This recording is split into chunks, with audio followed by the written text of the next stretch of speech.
Well, hello everybody, it's Dan, your friendly fishmonger from dansfish.com.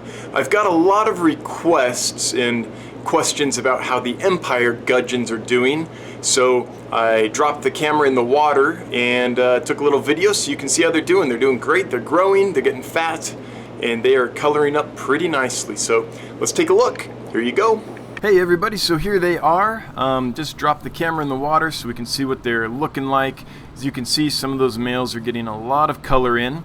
Now keep in mind, these are little. They're 1.5 inches to, I don't know, 1.25 inches to 1.5 inches, somewhere in that range. Smallest one maybe right above an inch. Biggest one, I don't know, 175 maybe is where they're at. So, and they get 4.5 inches, give or take a bit. So these are really small. So they haven't developed their full color yet, and they probably won't for a little while. But it's sure coming in on some of those males. You can see the nice black and orange. And the the trick with these guys is I don't know at this small size if the ones that are a little more bland are indeed females or are just young males that simply haven't colored in yet. So it's really difficult for me to sex these at this size.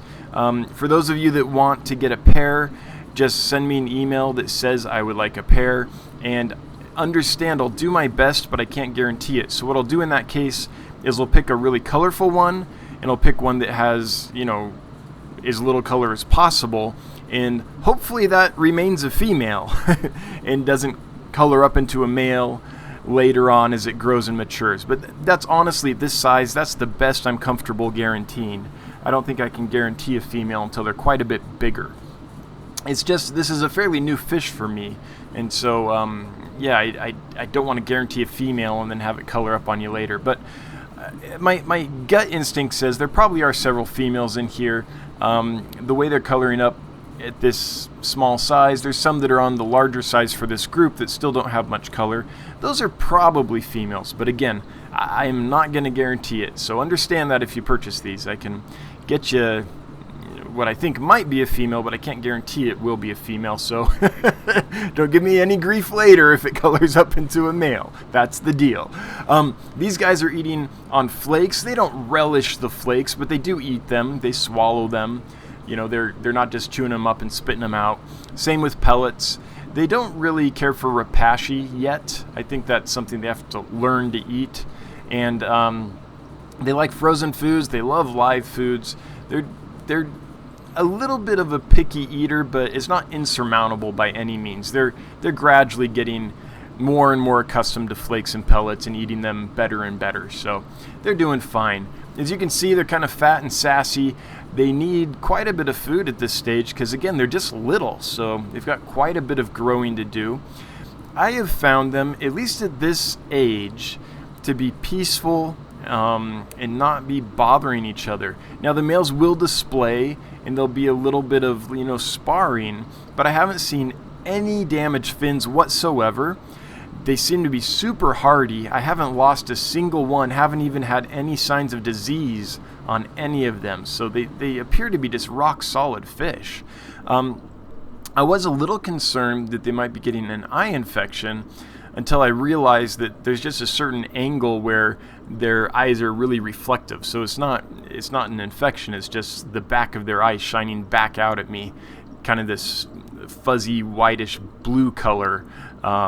So once I realized that, I was like, oh, okay, they're fine. So there you go. You can see a couple little males sparring. They're really pretty when they do it. But again, it's not a in-depth thing. There's no damage or anything like that. Now, this is my first time with these fish, so I don't know if when they get bigger, if they're a little more aggressive or anything like that. But they appear to have about the same temperament as the peacock gudgeons, and I can keep a big group of peacock gudgeons together with no problem at all. Now, with most fish, you know, you can run into problems if you only have, say, 2 males in a small tank or something, then maybe that's an issue. But with groups, I don't know, things tend to go well with groups. Let's see, what else about them? I'm keeping them in the mid-70s. There's just a couple sponge filters and a box filter in this aquarium. There's a spawning mop back there for the rainbow fish that the rainbow fish in here use constantly. These are dwarf Kamaka rainbow fish, if anyone's wondering.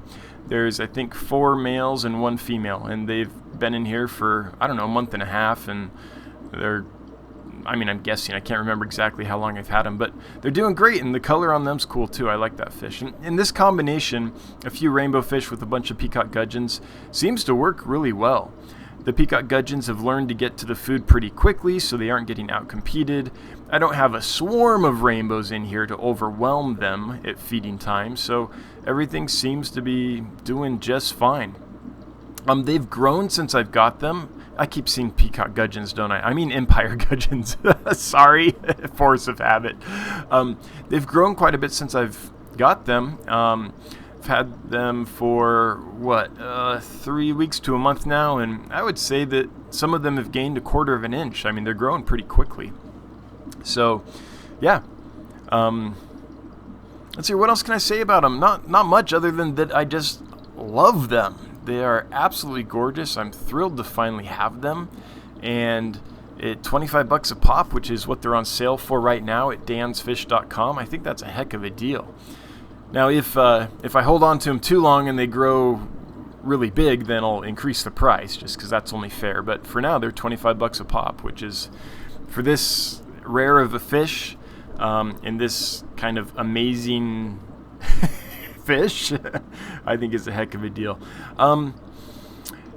Yeah, I think that's about it. I guess this will be a fairly short video. I just don't have a lot of information about these guys because, again, I've never been able to get them before. I've tried for a long time, but I was finally, and I've ordered them probably a dozen times, and this time, lo and behold, they actually appeared. They finally came. So so that being said, I just haven't got a lot of experience with them because I haven't been able to get them in the past. Yeah, I really don't know. I mean, I've read everything on the internet, but that's not first-hand experience, and you can Google and read that stuff as well. I'm always a little hesitant to just pass on stuff I've read because if it's wrong, I'm just perpetuating wrong information, which occasionally I'm guilty of, for sure, but I try not to do. So with that being said, I don't know, they're gorgeous. I hope you enjoyed watching them during this video. Aren't those awesome? I just think they're brilliant. So if you have a question or comment about them or anything fish related, please post it below. We can discuss it and totally geek out on it. Love doing that with you guys. And if you like this video, if you consider liking, subscribing, sharing, hitting the notification bell, I think that's it. 4 items. That's probably enough for one day, right? And until next time, have a good one. See you later. Bye-bye.